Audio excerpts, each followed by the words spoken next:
selamat malam. Assalamualaikum sahabat cahaya kehidupan semuanya. Salam sejahtera untuk Anda semua. Bagaimana kabar Anda di hari ini, hari Kamis, tanggal 25 November 2021. Kembali saya membuat sebuah audio catatan harian yang berisi pengalaman, berisi aktivitas yang saya kerjakan seharian ini, yang mungkin memberikan Anda ilmu, memberikan Anda hikmah, dan tentunya memberikan Anda pencerahan untuk menemani Anda dalam menjalani hidup ini. Setiap hari, setiap malam saya mengupload sebuah audio catatan harian supaya Anda sebelum tidur ada ilmu yang bisa Anda dapatkan. Jadi ketika Anda nonton YouTube, Anda buka YouTube, Anda bisa tonton channel ini, dengarkan audio yang saya buat, supaya sebelum tidur Anda mendapatkan sebuah inspirasi, mendapatkan sebuah pencerahan. Hari ini hari Kamis, tadi saya bangun pagi gitu ya, karena ada jadwal kelas privat offline. Jadi ada yang suami istri dia memaksa untuk bisa bertemu saya di kelas private offline gitu ya, bukan hanya lewat Zoom tapi juga offline. Jadi ketika seperti itu ya enggak apa-apa, saya juga mengiyakan ke Mbak Ita untuk mengatur tempatnya, biasanya di Hotel Bidakara. Suami istri ini dari Lampung. Istrinya itu punya teman yang sudah belajar AMC, bahkan sampai platinum gitu ya. Istrinya sedikit banyak sudah dipengaruhi oleh si teman ini untuk mulai belajar merubah pikirannya, dan karena dia sangat dekat sudah mulai berubah istrinya, tapi istrinya ingin bertemu saya langsung supaya suaminya juga berubah, suaminya juga belajar. Karena kata dia, kalau hanya istrinya saja yang belajar mungkin kurang klop, apalagi seorang suami kepala rumah tangga yang perlu untuk belajar bagaimana supaya rezekinya itu lebih banyak, supaya pikirannya lebih berani, pikirannya lebih terbuka, dan tentunya bisa menggunakan pikirannya untuk apapun yang diinginkan. Tadi ketika saya memberikan kelas gitu ya, sambil bertemu tatap muka, memang lebih seru karena bisa saling ketawa, bisa tahu ekspresi gitu ya, kemudian bisa curhatnya lebih enak karena ketemu kan, bertemu di kelas langsung lebih enak. Kemudian bapak ini cerita bahwa saya diajari oleh istri saya untuk mentelepati orang, ngefek mas, dan itu yang membuat saya untuk belajar langsung ke Mas Firman supaya tahu lebih dalam lagi apa sih mekanismenya, apa sih bagaimana menggunakan pikiran dengan benar, bagaimana menggunakan kekuatan yang sudah Tuhan berikan kepada kita. Dia bilang cerita bahwa istrinya sekarang hidupnya lebih nyaman, lebih enjoy. Dulu katanya sering marah-marah, tapi ketika sudah menerapkan yang temannya ini sampaikan, lalu baca juga buku 10 keajaiban pikiran, istrinya ini lebih enjoy hidupnya dan lebih nyaman. Dan dia memaksa saya untuk belajar maksa saya untuk ketemu Mas Firman supaya pikiran saya terbuka. Dan hari ini tadi saya belajar sesuatu yang berbeda dengan yang selama ini saya pelajari.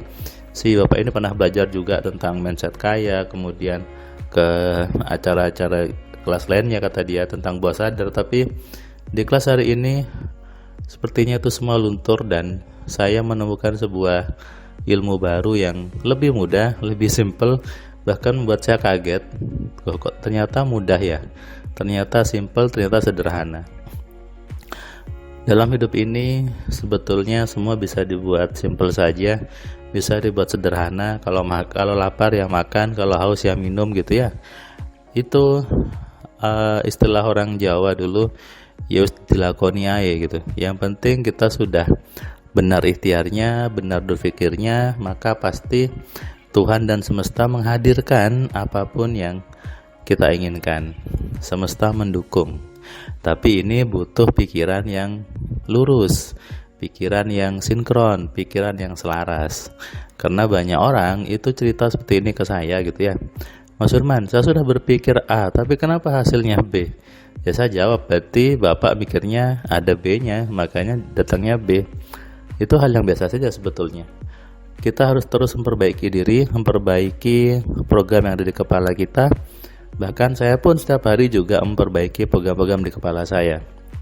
Itulah kenapa kita perlu banget untuk sadar, perlu banget untuk eling bahwa semua itu hasil dari pikiran kita sendiri.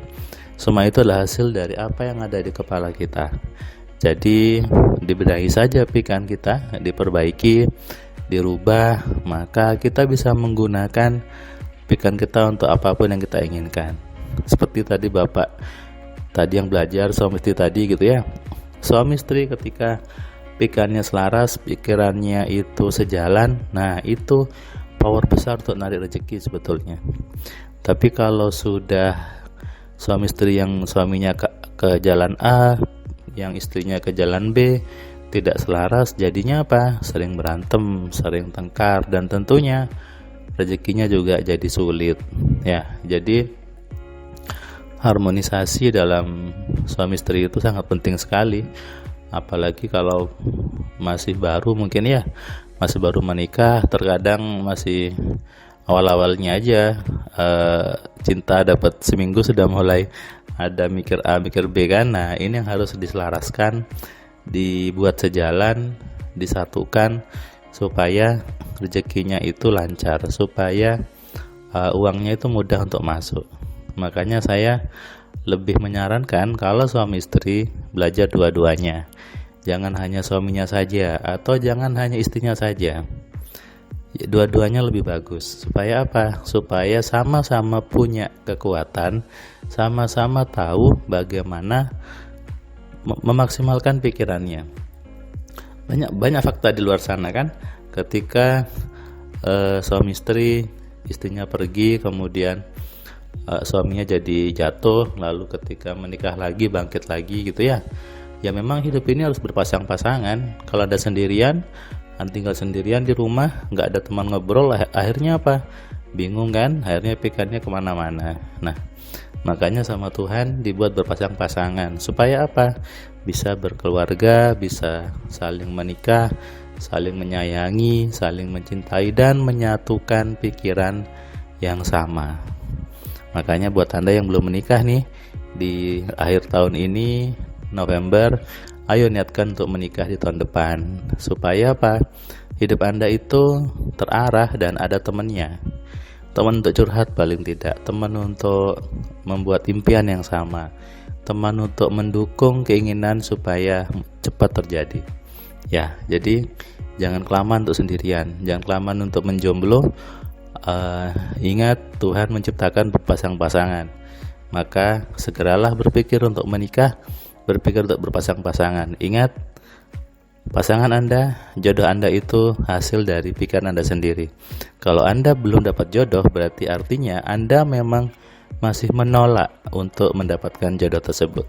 Bukan Tuhan tidak ngasih jodoh ke Anda, tapi Anda yang masih ada pikiran yang tidak sinkron, tidak selaras, sehingga jodoh Anda belum datang. Sadari ini dan renungkan, jangan nyalahkan orang lain, jangan nyalahkan siapapun. Karena kalau Anda sibuk nyalahkan orang, Anda justru jadi hidupnya makin jelek, jadi semakin tidak nyaman hidupnya. Lebih baik sibuk ke dalam diri, sibuk memperbaiki diri supaya hidup Anda ke depan semakin baik. Selamat malam, selamat istirahat, salam sehat, salam kaya, salam cerdas dari saya Firman Pratama. Assalamualaikum.